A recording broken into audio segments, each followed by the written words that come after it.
Bugun biz Samarqand viloyatidagi bolalar kutubxonasiga tashrif buyurganmiz. Bu yerga tashrif buyurishimiz davomida kutubxona haqidagi taassurotlarni biz hozir kitobxonlarimiz bilan birgalikda bo'lishamiz. Qani ketdik.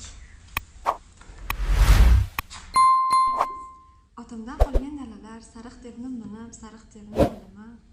Qaysi yozuvchi ko'proq? Birinchi bolalar adabiyotida yoqtiraman. Ulardan Anvar Obidjon, keyin Zafar To'xtaboyev.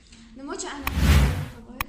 Chunki asarlar juda keskin tus oladi. Ular ham yoqadi menga. Rahmat.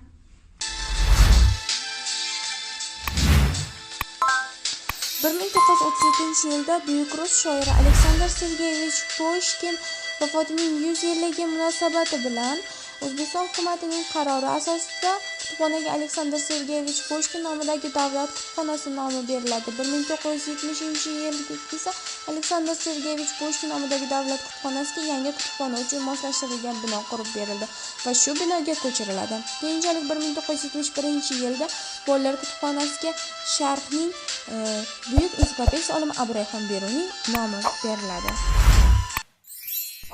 Yaxshimisiz? Yaxshi, rahmat. Bu kutubxona sizga manzur kelyaptimi?